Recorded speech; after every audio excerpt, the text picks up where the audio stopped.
Hello friends, good morning. Welcome to my channel town valley Jyothi. Actually ಇವತ್ತು ಮುಂಜಾನೆ ನಡೆದು ಏನೂ ವೀಡಿಯೋ ಮಾಡೇ ಇಲ್ಲ. ನಾನು ಏನು ಮಾಡೀನಿ ಏನೇನು ಇಲ್ಲ ಅನ್ನೋದು. ಇವಾಗ ಟೈಮ್ ಬಂದು 11:45. ನಾನು ಆಲ್ರೆಡಿ ನಾಷ್ಟ ಮಾಡೀನಿ. ಏನು ನಾಷ್ಟ ಮಾಡೀನಿ ಅನ್ನೋದು ತೋರಿಸ್ತೀನಿ ನಡೀರಿ. ಇದು ಅಂದ್ರೆ ಅಪ್ಪೆ. ಇವತ್ತು ನಾಷ್ಟನಾಗ ಪಡ್ಡು ಮಾಡೀನಿ. ಪಡ್ಡಿನ ಜೊತೆಯಲ್ಲಿ ಪುಟಾಣಿ, ಶೇಂಗಾ ಮತ್ತು ಕೊಬ್ಬರಿ ಹಾಕಿ ಚಟ್ನಿ ಮಾಡೀನಿ ಆ್ಯಂಡ್ ಸಾಂಬಾರು. ಆ್ಯಂಡ್ ಒಂದು ಸ್ವಲ್ಪ ಉಳಿದದ ಹಿಟ್ಟು. ವೈಷ್ಣವಿ ವೈಭವ ಒಂದು ಸಲಕ್ಕೆ ದೋಸೆ ಆಗ್ತದೆ. ಮಧ್ಯಾಹ್ನ ಒಂದು ಸಲಕ್ಕೆ ಏನು ಮಾಡ್ಕೋತೀನಿ ನೋಡಬೇಕು. ಆ್ಯಂಡ್ ಇವು ಒಂದು ಬಾರಿ ಸುಲ್ದಿಟ್ಟಿನಲ್ಲಿ ನೋಡ್ರಿ, ಒಂದು 4-5 ದಿನ ಕೆಳಗೆ ಹೊಲ್ದಾಗಿಂತ ನಿಂದು ಕಡ್ಡಿವು ಅಂಥೇಳಿ. ಸೊ ಅವಕ್ಕೆ ನಿನ್ನೆ ನೆನೆಸಿಟ್ಟೀನಿ. ಇವಾಗ ಹಿಂಗೆ ಜಾರಿನಾಗ ತೆಗೆದಿಟ್ಟಿದ ಕಾಳು ಬರ್ಲಕ್ಕ. ಕಾಳು ಬಂತು ಅಂದ್ರೆ ಕುದಿಸಿ ಅಥವಾ ಹಾಗೆ ಮಿಕ್ಸರ್ಗೆ ಹಾಕಿ ದೋಸೆ ಟೈಪರ ಅಥವಾ ಸಂಜೆಗೆ ಕುದಿಸಿ ಉಪ್ಪು ಖಾರ ಉಳ್ಳಾಗಡ್ಡಿ ಹಾಕಿ ಸ್ನ್ಯಾಕ್ ಟೈಪ್ ತಿನ್ಬೋದು ಅಂತ. ಆ್ಯಂಡ್ ಇನ್ನೊಂದು ಏನು ಅಂದ್ರೆ ಬೆಣ್ಣೆ ತೆಗಿತಾ ಇದ್ದೀನಿ. ಆಲ್ರೆಡಿ ಫಾರ್ಮ್ ಅಪ್ ಆಗ್ಯದ. ಇವಾಗ ಆಲ್ರೆಡಿ ನಾ ಏನು ಮಾತಾಡೋದು ಎಲ್ಲ ಮಾತಾಡೀನಿ. ಬೈ ಮಿಸ್ಟೇಕ್ ವಿಡಿಯೋ ಚಾಲೂ ಮಾಡಿಲ್ಲ.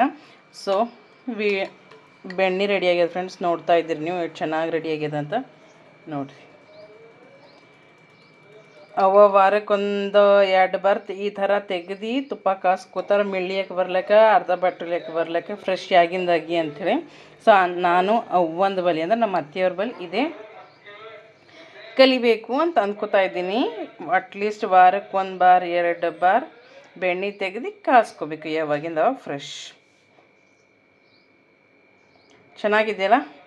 ಆ್ಯಂಡ್ ಮಿಕ್ಸರ್ಗೇನೋ ಹಾಕ್ಲಿಕ್ಕೆ ಹೋಗಿಲ್ಲ, ಯಾಕಂದ್ರೆ ಅದ್ರ ಗರ್ಮಿಯಾಗಿ ಚೆನ್ನಾಗಿ ಬರಲ್ಲ. ಕೈಲಿ ಒಂದು ಸ್ವಲ್ಪ 2-3 ಬಾರ್ ಹಿಂಗೆ ತಿರುಗಿಸಿದ್ರೆ ಚೆನ್ನಾಗಿ ಬರ್ತದೆ. ಈಗ ನೀಟಾಗಿ ಬೆಣ್ಣೆ ಕಂಪ್ಲೀಟಾಗಿ ಬಂದದ ಹೊರಗೆ. ಮೊದಲು ನಾನೇನು ಮಾಡ್ತಿದ್ದೆ ಅಂದ್ರೆ ಕೆನೆ ಎಲ್ಲ ತೆಗೆದಿಟ್ಟು ದಿನಕ್ಕೆ ದಿನ ಮೊಸರು ಹೆಪ್ಪಚ್ಚಿನಂಗೆ ಅದಕ್ಕೂ ಹೆಪ್ಪಚ್ಚಿ ಹಾಗೆ ಕೊಡ್ತಿದ್ದೆ. ಅವ್ವ ಕೊಟ್ಟಾಗ್ತಿದ್ದೆ.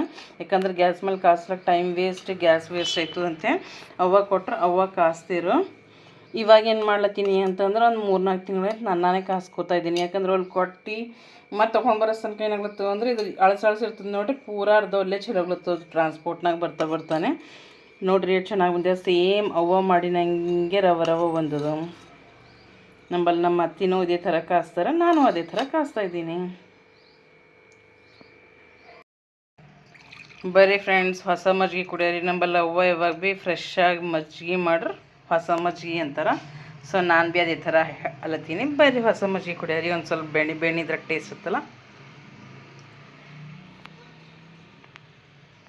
ಬರೀ ಫ್ರೆಂಡ್ಸ್, ಐ ಥಿಂಕ್ ಅರೌಂಡ್ ಇದು ಮಧ್ಯಾಹ್ನದಿಂದ ಏನು ಊಟ ಮಾಡೀನಿ ಅಂದ್ರೆ ಅನ್ನ ಸಾರು ಊಟ ಮಾಡೀನಿ. ಅದು ವಿಡಿಯೋ ಇಲ್ಲಿ ಬಂದಿಲ್ಲ. ಆ್ಯಂಡ್ ಇದು ಈವ್ನಿಂಗ್ ಬಿಫೋರ್ ವಾಕ್ ಹೋಗೋಕ್ಕಿಂತ ಮುಂಚೆ ವಿಡಿಯೋ. ಬೋಣ ಅಂಗೂರು ತಿಂತೆ ದಿಸ್ ಫೈ ಯು. ಇಲ್ಲವಕ್ಕ ನಮ್ಮ ಸಲಕ್ಕಿಲ್ಲವ. ಸ್ವಲ್ಪ ಇವ್ರು ಎದುರು ವಿಡಿಯೋ ಮಾಡ್ಲಿಕ್ಕೆ ಪರ್ಮಿಷನ್ ಕೊಟ್ಟಾರ, ಬಟ್ ಭಯ ಆಗ್ತದಲ್ಲ. ಆ್ಯಂಡ್ ನಡ್ರಿ ವಾಕಿಂಗ್ ಮಾಡ್ಲಿಕ್ಕೆ ಹೋಗ್ರಿ. ನೋಡ್ರಿ ಸನ್ಸೆಟ್ ಎಷ್ಟು ಚೆನ್ನಾಗಿ ಅನ್ಸತ್ತು. ಆ ರೇಸ್ ಎಷ್ಟು ಚೆನ್ನಾಗಿ ಕಾಣಿಸ್ತಾ ಇದ್ದಾವೆ. ಸೂಪರಾಗಿ ಅನ್ಸತ್ತು. ಆ್ಯಂಡ್ ಈಗ ಗೊತ್ತಾ, ನಾವು ಮೂಗರ್ ವಾಕಿಂಗ್ ಹೋಗಿದ್ದೆವು, ನಾನು ನನ್ನ ಮಗಳು ಆ್ಯಂಡ್ ಶಿರೀಷಾ. ಮಸ್ತ್ ಎಂಜಾಯ್ ಮಾಡಿದ್ರು ಅವರಿಬ್ಬರು. ಆ್ಯಕ್ಚುಲಿ ಶಿರೀಷ ಬರ್ತಾ ಅಂತ ಅಲ್ಲತ್ತೀವಿ, ಅದಕ್ಕೆ ವೈಷ್ಣವಿನೂ ಕರ್ಕೊಂಡು ಹೋದ. ಮಸ್ತ್ ಎಂಜಾಯ್ ಮಾಡ್ತಾರೆ. ಹೆಂಗೆ ಬಿ ಗ್ರೌಂಡ್ನಾಗ ಹುಡುಗರು ಅದನ್ನು ಇರ್ತಾರೆ ಅಂಥೇಳಿ ಕರ್ಕೊಂಡು ಹೋದ. And as I said she also enjoyed. And ನಾನು ವಾಕಿಂಗ್ ಕಂಪ್ಲೀಟ್ ಮಾಡಿಕೊಂಡೆ. ಆ್ಯಕ್ಚುಲಿ ಅರೌಂಡ್ 5-5:30ಗೆ ಹೋದ್ರೆ ಯಾರೂ ಇರೋಲ್ಲ. ಆ ನಂತರ ಹೋದೆವು ಅಂದ್ರೆ ಫುಲ್ ಜನ ಇರ್ತಾರೆ. ನೈಟ್ರಿ ವಾಕಿಂಗ್ ಮಾಡರಿ in the fresh air. And ಅಲ್ಲಿ ಹೂವಿಂದ ಗಿಡಗಳ ಹಚ್ಚಾರಲ್ಲ ಫ್ರೆಂಡ್ಸ್. ನೋಡ್ಲಿಕ್ಕೆ ಹೂವು ಒಯ್ಲಕ್ಕೂ ಭಾಳಷ್ಟು ಜನ ಬರ್ತಾರೆ, ಸ್ಪೆಷಲಿ ಹೆಣ್ಮಕ್ಳು. ಇಬ್ಬರೇನೋ ಗಂಡಸರು ಬರ್ತಾರೆ, ಬಟ್ ಅದಕ್ಕಿಂತ ಮುಂಚೆನೇ ಹೆಣ್ಮಕ್ಳು ಬಂದು ಹೂವು ಕಟ್ಕೊಂಡು ಹೋಗ್ತಾರೆ. ಭಾಳ ಅಂದ್ರೆ ಭಾಳ ಹೂವು ಆಗ್ತಾವೆ. ಬಟ್ ಪ್ರಾಬ್ಲಮ್ ಏನು ಅಂತಂದ್ರೆ, ಫಸ್ಟ್ ಬಿಗಿನಿಂಗ್ನಾಗ ನೀಟಾಗಿತ್ತು. ಇವಾಗ ಕುಡ್ಕುರೆಲ್ಲ ಕುಡಿದು ಗ್ಲಾಸ್ ಎಲ್ಲ ಬಾಟಲ್ಸ್ ಬೀಟ್ ಹೋಗ್ತಾರೆ. ಮೊಬೈಲ್ ಜಸ್ಟಿಫೈ ಮಾಡ್ತಾ ಇಲ್ಲ.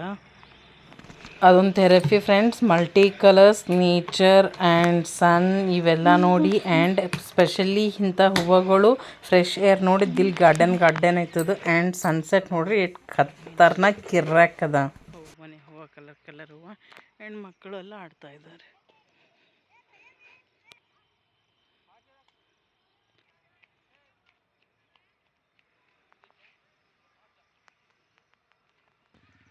ಗನ್ನೇರು ಹೂವು.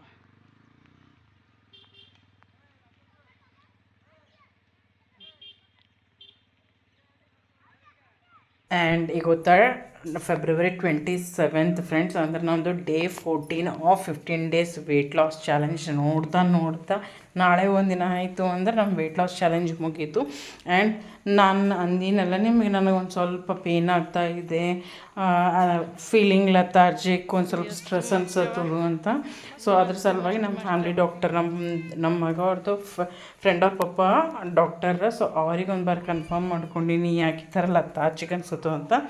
ಸೊ ಅವ್ರು ಏನಂದ್ರೆ ಅಂದರೆ ಸಮ್ಮರ್ ಡಿಹೈಡ್ರೇಟ್ ಒಂದು ಹಾಕ್ತಾರೆ, ಮತ್ತೊಂದೇನು ಅಂದ್ರೆ ಯಾವುದ್ರ ನ್ಯೂಟ್ರಿಷಿಯಸ್ ಅಂದ್ರೆ ಮೈಕ್ರೋ ನ್ಯೂಟ್ರಿಷನ್ಸ್ ಆಗಲಿ, ನ್ಯೂಟ್ರಿಷನ್ ವ್ಯಾಲ್ಯೂ ಕಡಿಮೆ ಆದ್ರೂ ಈ ಥರ ಆಗ್ತದೆ ಅಂತಂದಿದ್ರು. So I need to do test once again. Already ನಾನು ಐ ಡೋಂಟ್ ರಿಮೆಂಬರ್ ಎಕ್ಸಾಕ್ಟ್ಲಿ ಯಾವ ತಿಂಗಳು ಅಂತ, ಬಟ್ 3-4 ತಿಂಗಳೇ ಆಗ್ಯದ ಟೆಸ್ಟ್ ಮಾಡಿಸ್ಕೊಂಡು ಮತ್ತೆ ಒಂದು ಬಾರಿ ಟೆಸ್ಟ್ ಮಾಡಿಸ್ಕೋಬೇಕು. ಸೊ ನಿಮ್ಮನ್ನೂ ಅಲ್ಲಿಂದ ಗ್ರೀನರಿ ಕಲರ್ಫುಲ್ ಹೂವು ಎಲ್ಲ ತೋರಿಸ್ತಾ ಇದ್ದೀನಿ. ಕೆಲವೊಂದು ಬಾರಿ ನಾವು ಕಣ್ಣಿಲ್ಲಿ ನೋಡಲ್ಲ ಹೋದ್ರೂ ಹಿಂಗೆ ವೀಡಿಯೋಸ್ನಾಗ ನೋಡೋರು ಅಥವಾ ಕೇಳೋರ್ನು ಚೆನ್ನಾಗಿ ಅನ್ನಿಸ್ತದಲ್ಲ. ಸೊ ಸೂಪರ್ ಎಕ್ಸ್ಪೀರಿಯನ್ಸ್ ಆಗ್ತದೆ ಫ್ರೆಂಡ್ಸ್. ಕೆಲವೊಂದು ಬಾರಿ ಹಿಂಗೆ ಲತಾರ್ಜಿಕ್ ಅಂತ ಆದಾಗ ನಾವು ಮೋಟಿವೇಟೆಡ್ ಇರೋದು ಭಾಳ ಕಷ್ಟ ಅನ್ನಿಸ್ತದೆ. ಯಾಕಂತಂದ್ರೆ ಸ್ಟ್ರೆಸ್ ಹಾರ್ಮೋನ್ಸ್ ರಿಲೀಸ್ ಆಗ್ತದಲ್ಲ. ಸೊ ಆ ಟೈಮಲ್ಲಿ ನಮ್ಗೆ ವೆಯ್ಟ್ ಲಾಸ್ ಅನ್ನೋದ್ರ ಭಾಳ ದೂರಿಂದ ಇತ್ತು. ಉಲ್ಟಾ ಹೆಡ್ಏಕ್ ಜಾಸ್ತಿ ಆಗ್ತದೆ, ಸ್ಟ್ರೆಸ್ ಜಾಸ್ತಿ ಆಗ್ತದಲ್ಲ, ಅದು ಅವೆಲ್ಲ ಪ್ರಾಬ್ಲಮ್ಸ್ ಕ್ರಿಯೇಟ್ ಆಯ್ತಾವೆ. ಸೊ ಅಂಥ ಟೈಮಲ್ಲಿ ನಾವು ಯಾವಾಗಲೂ ವೆಯ್ಟ್ ಲಾಸ್ ಅಥವಾ ಬೇರೆದೇನೋ ಟೆನ್ಷನ್ ಅಲ್ಲ, ನಮ್ಮ ಹೆಲ್ತ್ ಕರೆಕ್ಟ್ ಇಟ್ಕೊಳ್ಳೋಕೆ ನ್ಯೂಟ್ರಿಷನ್ಸ್ ವ್ಯಾಲ್ಯೂ ಪ್ರಾಪರಾಗಿ ಸೆಟ್ ಮಾಡ್ಕೋಬೇಕು. ಆ್ಯಂಡ್ ಈ ನಾಲೆಜ್ನು ನನಗೆ ಬಿಕಾಸ್ ಆಫ್ ಯೂಟ್ಯೂಬ್ ಆ್ಯಂಡ್ ಅದು ಫ್ಯಾಮಿಲಿ ಡಾಕ್ಟರ್ ಅಂದಿಲ್ಲ ಅವ್ರನ್ನೂ ಅದೇ ಅಂತಾರೆ, weight loss secondary but nutritious food ತಿನ್ನೋದು ಭಾಳ ಇಂಪಾರ್ಟೆಂಟ್ ಅಂತ. ಅಲ್ಲೇ ಹಿಡಿತಿರಲ್ಲ ತರ ಹುಡುಗರು, ಒಲ್ಲಿ ಹಿಡ್ಲಿಕ್ಕೆ ಹಚ್ಚಿ ಕಾಲಿಲಿ ಕೈಲಲ್ಲ ಉಲ್ಟಾ ನೀ ಎಲ್ಲ ಆ ಹುಡುಗರು ಮಾಡ್ತೀರ. ವೈಭವ್ ಅಣ್ಣ ಪೂರ ಮ್ಯಾಲಿನ ತನಕ ಹೋಯ್ತಾರ, ನೀವಿದ್ರೆ ಅಂಜು ಬುರ್ಕಿಯರ್ ವೈಭವ್ ಹೊಲ್ದಾಗಿನ ಗಿಡಕ್ಕೆ ಫುಲ್ ಮ್ಯಾಲೆಲ್ಲ ಹೋಯ್ತಾರ. ಆ್ಯಂಡ್ ಸ್ಪೆಷಲಿ ಪ್ರೋಟೀನ್ ಊಟ ಮಾಡಬೇಕು ಅಂತಂತ ಇದ್ರು. ಆ್ಯಂಡ್ ಹೇಳಿನೆಲ್ಲ ಶಿರೀಶ್ ಆ್ಯಂಡ್ ವೈಷ್ಣವಿ ಬಂದಿರೋದಂತ. ಸೊ ವೈಷ್ಣವಿ ಫಸ್ಟ್ ಟೈಮ್ ಗಿಡ ಮೇಲೆ ಕುಂತ. ನಮ್ಮ ಹೊಲ್ದಾಗ ಹೂವಸ್ ಗಿಡ ಇದ್ರು ಒಂದು ಬಾರಿ ಭೀ ಕೂಡಲ್ಲ, ಇದು ಸಣ್ಣದ ಗಿಡ. ಸೊ ಅಲ್ಲಿ ಸ್ಟೆಪ್ ಕಟ್ ಮಾಡಿಂದ ಹೋಗಲು ಗಿಡದ ಮೇಲೆ ಕುಂತಾವ. ನೋಡ್ರಿ ಫ್ರೆಂಡ್ಸ್, ವಾಕಿಂಗ್ ಅಂತೂ ಮಸ್ತಾಗಿ ಕಂಪ್ಲೀಟ್ ಆಯಿತು. ಮಸ್ತ್ ಎಂಜಾಯ್ ಮಾಡೀನಿ. ಕ್ಲೌಡ್ಸ್ ನೋಡಿರಿ, ಸನ್ಸೆಟ್ ನೋಡಿರಿ, ಸೂಪರ್ ಅದ. ಆ್ಯಂಡ್ ವಿಂಟರ್ ಸೀಸನ್ದಾಗ ನಾನು 5-6 ತನಕ ವಾಕಿಂಗ್ ಮಾಡೋ ಅಂಥ ಚಾನ್ಸೇ ಇದ್ದಿಲ್ಲ 1 hour, ಯಾಕಂದ್ರೆ ಜಲ್ದಿ ಕತ್ತಲಾಗ್ತಾ ಇತ್ತಲ್ಲ. ಆ್ಯಂಡ್ ಮನೆಗೆ ಹೋದ ತಕ್ಷಣ ವೈಷ್ಣವಿ ಆಕಿನ ಸಲಕ್ಕೆ ಆಕಿ ಸ್ವೆಟರ್ ಉಲಂದಿಂದ ಮಾಡ್ಕೊಳತ್ತಾಳ. ಸೊ ಅದಕ್ಕೆ ವರ್ಕ್ ಸ್ಟಾರ್ಟ್ ಮಾಡಿದೆವು. ಆ್ಯಕ್ಚುಲಿ ಆಕಿ ಎಕ್ಸಾಮ್ಸ್ ಅವ, ಇವಾಗ ಎಕ್ಸಾಮ್ಸ್ ಇದ್ದವ್ರೂ ಕಂಪಲ್ಸರಿ ಆಕಿ 8 ಮಾಡೇ ಆಕಿ ಮಾಡ್ರೆ ಸುಕ್ಕೂನ್ ಅನ್ನಿಸ್ತದೆ. ಆ್ಯಂಡ್ ಆಕಿನ ಟೆಕ್ನಿಕ್ ನೋಡ್ರಿ, ಎಡ್ಡು ಒಂದೇನಾಗಿ ಇಟ್ಕೊಂಡು ಮಾಡೋದು.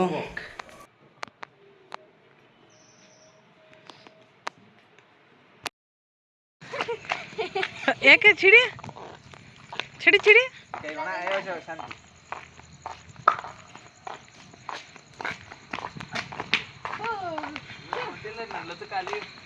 ಎಷ್ಟು ದಿನ ಆಯಿತು ಅಭಿಷೇಕ ಮಾಡಬೇಕು ಅಂತ ಅಂದ್ಕೋತಾ ಇದ್ದೀನಿ. ಎಷ್ಟು ದಿನ ಅಲ್ಲ, ಎಷ್ಟು ತಿಂಗಳುಗಳು, ವರ್ಷ ಆಯಿತು ಏನೋ. ಯಾಕಂದ್ರೆ ನನಗೆ ಜೈ ಶ್ರೀರಾಮ್ ಅಂತ ಯಾಕೋ ಬರಿಬೇಕನ್ನಿಸ್ತು. ಸೊ ಬುಕ್ಕಿನಾಗ ಬರ್ಕೋತಿದ್ದೀನಿ. ಸೊ ಆ ಬುಕ್ ಓದಿ ಕೊಟ್ಟು ಹನುಮಾನ್ ಜಿ ಬಳಿ ಅಭಿಷೇಕ ಮಾಡಿಸ್ಕೋಬೇಕು ಅಂತಿತ್ತು. ಸೊ ಅದ್ರ ಸಲುವಾಗಿ ಪೂಜಾರಿಗೆ ಏನೇನು ಬೇಕು ಕೇಳೋರಿ ಅಂತ ಕೇಳೋಕೆ ನಡೆದೀವಿ. ನಮ್ಮ ಮನೆ ಹತ್ರನೇ ಒಂದು ಗುಡಿ ಅದ ಹನುಮಾನ್ಜಿದು. ಸೊ ಅವ್ರಿಗೆ ಕೇಳೀನಿ. ಅವ್ರು ಫಸ್ಟ್ ಆ್ಯಕ್ಚುಲಿ ನಾವು ಎಲ್ಲ ಈಗ ಹೋಗಿದ್ದೀವಿ ನೋಡಿರಿ, ಅವಾಗ ಇದ್ದಿಲ್ಲ ಅವರು. ಮತ್ತೊಂದು ಬಾರ್ 7 o'clock ಹೋಗಿವಿ. ಅವ್ರು 7:30 ಬಂದಿದ್ರು. ಅವೆಲ್ಲ ಕೇಳ್ಕೊಂಡು ತೊಗೊಂಡು ಬರ್ರಿ ಅಂತ ಹೋಗಿದ್ವಿ. ಈಗ ಲಿಟ್ರಲಿ 7 o'clock to 9 o'clock ಎಲ್ಲ ತರದೇ ಇತ್ತು. ಓಡ್ತಾ ಹೇಳ್ರು. ಮತ್ತು ರವೆ ನೆನಪೋಗಿರೋ ದುಕಾನ್ದವ್ರು ಕೊಡ್ಲಕ್ಕೆ ಮತ್ತು ನಾನು ವೈಷ್ಣವಿ ಹೋಗಿ ತೊಗೊಂಡು ಬಂದೀವಿ. ಕಿರಾಣಿ ಲಿಸ್ಟ್ನಾಗ ಸಾಮಾನೆಲ್ಲ ತೆಗೆದು ನೋಡೋಣ ಇದ್ದಿಲ್ಲ ರವೆ. ಮತ್ತು 9:30 ಆಗಿತ್ತು. ದುಕಾನ್ಗಳು ಮುಸ್ತವಂತ ಪಟ್ಟಂತ ಹುಡ್ಕೊತ ಹೋಗಿ ತೊಗೊಂಡು ಬಂದೀವಿ ರವೆ. ಅಭಿಷೇಕ ಮಾಡ್ಲಾಕ ಸ್ವಾಮಿ ಅಂದ್ರೆ ಪೂಜಾರಿ ಅವರು ಮಾರ್ನಿಂಗ್ 6 o'clock ಟೈಮ್ ಕೊಟ್ರೆ, ಅದಕ್ಕೆ ಇವಾಗ ಎಲ್ಲ ಬ್ರಾಸ್ ಸಾಮಾನು ತೆಗೆಸ್ಕೊಂಡು ವೈಷ್ಣವಿ ಕೈಲಿ ಮೇಲೆ ಇಡಿಸಿ ತೆಗೆಸ್ಕೊಂಡು ಬೆಳಗ್ಗೆ ಎಲ್ಲ ಪೂಜೆ ಸಾಮಾನು ಸೆಟ್ ಮಾಡ್ಕೊತಾ ಇದ್ದೀನಿ. ಖಾರಿಗೆ ಬಾದಾಮ್, ಅಡಿಕೆ, ಇಲೈಚಿ, ಲವಂಗ, ಕರ್ಪೂರ ಡಬ್ಬಿ, ಶೇಂಗಾ, ತುಪ್ಪ ಅಷ್ಟ್ರಗಂಧ ಜೇನುತುಪ್ಪ ಎಟ್ಟೆಂಗೆ ಕಿಶ್ಮಿಶ್ ಜೇನುತುಪ್ಪ ಕವರ್ ಆಗಿದ್ವೇನಿಲ್ಲ ಇಟ್ಟಿಟ್ಟದು ಎಣ್ಣೆ ಅಗರಬತ್ತಿ ಎಂತ ಬೆಲ್ಲ ಬ್ಲೌಸ್ ಪೀಸ್ ಟಾಪಿ ಟೂವರ್ ಕೊಬ್ಬರಿ ಬಟ್ಟಲು ಒಲ್ಲಿ ಎರಡವ ಇಲ್ಲವ ಅದೇ ಒಲ್ಲಿ ಇಲ್ಲಿವ ಆ್ಯಂಡ್ ಆರತಿ ಸೆಟ್ ಎಲ್ಲ ತಗೊಂಡು ಪೂಜೆ ಸಲುವಾಗಿ ಆ್ಯಂಡ್ ಪ್ರಸಾದ ಮಾಡ್ಲಕ್ಕ ರವ ಆ್ಯಂಡ್ ಬತ್ತಿ ನೋಡಿರಿ ಪೂಜೆಗೆ ಎಲ್ಲ ಸಾಮಾನು ಸೆಟ್ ಮಾಡ್ಕೊಂಡಿನಿ. ನಾಳೆ ಪೂಜೆ ಮಾಡೋದೇ ತಡ. ಆ್ಯಂಡ್ ಈ ಪೂಜೆ ಸಲುವಾಗಿ ನಾನು ಮನ್ಸಾಗ ಅಂದ್ಕೊಂಡಿನಿ ಶೀರಾ ಮಾಡಬೇಕು ದೇವ್ರ ಸಲುವಾಗಿ ಅಂತ. ಶೀರಾ ಮಾಡ್ಲಿಕ್ಕೆ ರವೆ ಹುರಿಬೇಕಲ್ಲ, ಸೊ ಇವಾಗ ಹುರಿಲಿಕ್ಕೆ ಸ್ಟಾರ್ಟ್ ಮಾಡ್ತಾಯಿದ್ದೀನಿ. ರವೆ ಇಟ್ಟು ಹುರಿದು ಕಂಪ್ಲೀಟ್ ಮಾಡ್ದೆ ಅಂದ್ರೆ ಬೆಳಗ್ಗೆ ಶೀರಾ ಮಾಡ್ಲಿಕ್ಕೆ ಇಟ್ಟು ಟೈಮ್ ಆಗಲ್ಲ. ತುಪ್ಪನಾಗಿ ಡ್ರೈ ಫ್ರೂಟ್ಸ್ ಇಟ್ಟು ಹುರಿದು ಶೀರಾ ಮಾಡ್ಕೊಂಡು ರೆಡಿ ಆಗ್ಬೋದು. ಸೊ ಹುರಿತಾ ಇದ್ದೀನಿ. ಆ್ಯಂಡ್ ನೋಡ್ತಾ ಶೀರಾ ಹುರಿದ್ನೋಯ್ತು. ಬಾಳಿಗೆ ದಪ್ಪದಲ್ಲ, ಸುಮ್ಮನೆ ಹಾಗೆ ಇಟ್ಟರು ಜಲ್ದಿ ಕಪ್ಪಾಗ್ತದೆ. ಅದಕ್ಕೆ ಹಾಗೆ ಹುರಿತಾ ಇದ್ದೀನಿ. ನೋಡ್ಬೋದು ನೀವು, ನೋಡ್ರಪ್ಪ ಜಸ್ಟ್ ಫಾರ್ ಫ್ಯೂ ಸೆಕೆಂಡ್ಸ್ ಇಟ್ಟರು ಕಪ್ಪಾಗ್ತದೆ. ಸೊ ಇವತ್ತು ಓವರಾಲ್ ಮಸ್ತ್ ಬ್ಯುಸಿಯಾಗಿ ಮಸ್ತ್ ಸೂಪರ್ ಪ್ರೊಡಕ್ಟಿವ್ ಡೇ ಹೇಳಬೇಕು ಫ್ರೆಂಡ್ಸ್. ಹೇಳಬೇಕಾದ್ರೆ ಮುಂಜಾನೆ ನಾಷ್ಟ ಮಾಡ್ದೆ, ಮಧ್ಯಾಹ್ನಕ್ಕೆ ರೈಸ್ ಆ್ಯಂಡ್ ದಾಲ್ ಊಟ ಮಾಡ್ದೆ. 5 to ವಾಕಿಂಗ್ಗೆ ಇತ್ತಲ್ಲ, ಅದ್ರ ನಂತರ ಮತ್ತು ಗುಡಿಗೆ ಹೋದೆ, ಮತ್ತು ಬಂದ ಗುಡಿಗೆ ಹೋದೆ, ಮತ್ತು ಅಲ್ಲಿಂದ ಮಾರ್ಕೆಟಿಂಗ್ ಪರ್ಚೇಸ್ ಇದೇ ಥರ ಬ್ಯುಸಿ ಆಗಿತ್ತು. ಸೊ ಸೂಪರಾಗಿತ್ತು. ಇವತ್ತಿನ overall water intake is 4 liters. ಮತ್ತಿನ ಏನು ಹೇಳೋದು, ವಾಕಿಂಗ್ ಕಂಪ್ಲೀಟ್. ಎಕ್ಸಸೈಸ್ ಅಂತೂ ಓನ್ಲಿ ಸ್ಟ್ರೆಚಸ್ ಮಾಡ್ತಾಯಿದ್ದೀನಿ. ಅದ್ರ ಸಲುವಾಗಿ ನಿಮಗೇನೂ ತೋರಿಸ್ತಾ ಇಲ್ಲ. ಆ್ಯಂಡ್ ಬಾಂಡೆ ಬೆಳಗೋದಿತ್ತು. ಆ್ಯಂಡ್ ಪ್ರಸಾದ ಒಯ್ಲಕ್ಕೆ ಹೊಸದು ಕ್ಯಾಸರೋಲ್ ತೆಗಿಬೇಕಂತೆ. ಮತ್ತು ವೈಷ್ಣವಿ ಮೇಲೆ ರೀ ಕ್ಯಾಸರೋಲ್ ಅಂತ ತೆಗೆದಳು. ಚೆನ್ನಾಗಿ ಅನ್ನಿಸ್ತು. ಹೊಸ ಸಾಮಾನಾಗ ಶೀರಾ ಒಯ್ತಾ ಇದ್ದೀನಿ ದೇವ್ರ ಸಲುವಾಗಿ. ಆ್ಯಂಡ್ ನಿಮ್ಗೆ ಹೇಳೋದಲ್ಲ ಬುಕ್ ಅಂತ, ಇದೇ ಬುಕ್ ಜೈ ಶ್ರೀರಾಮ್ ಅಂತ ಬರ್ದೀನಿ. ಸೊ ಈ ಬುಕ್ ಯಾಕೋ ಬರಿಬೇಕನ್ನಿಸ್ತು, ಅದಕ್ಕೆ ಬರ್ದೀನಿ. ಇವಾಗ ಈ ಬುಕ್ ಕೊಟ್ಟು ಅಭಿಷೇಕ್ ಮಾಡಿಸ್ಕೋಬೇಕು ಅಂತ ಅನ್ಕೋತಾ ಇದ್ದೀನಿ. ವಿಡಿಯೋ ಇಷ್ಟ ಆದರೆ definitely like, share, subscribe my channel town valley Jyothi friends. ಭೇಟಿ ಆಗೋಣ ನಾಳೆಯಿಂದ ವಿಡಿಯೋಲಿ. ಪೂಜಾನೂ ಆಯಿತು ಅಂದರೆ ನಿಮ್ಗೆ ತೋರಿಸ್ತೀನಿ. ರವೆ ಅಂತೂ ಹುರಿದಾಯ್ತು. ನಾಳೆ ಪ್ರಸಾದಕ್ಕೆ ಡಬ್ಬಿನೂ ರೆಡಿ ಆ್ಯಂಡ್ ಪೂಜಾ ಸಾಮಗ್ರಿನೂ ರೆಡಿ. ನನ್ನ ವೀಡಿಯೋಸ್ ನಿಮ್ಗೆ ಇಷ್ಟ ಆದರೆ ಡೆಫಿನೆಟ್ಲಿ ಲೈಕ್ ಮಾಡಂತೀನಿ. ಈ ಬಾರ್ ಕಮೆಂಟ್ನೂ ಮಾಡಿರಿ ಫ್ರೆಂಡ್ಸ್.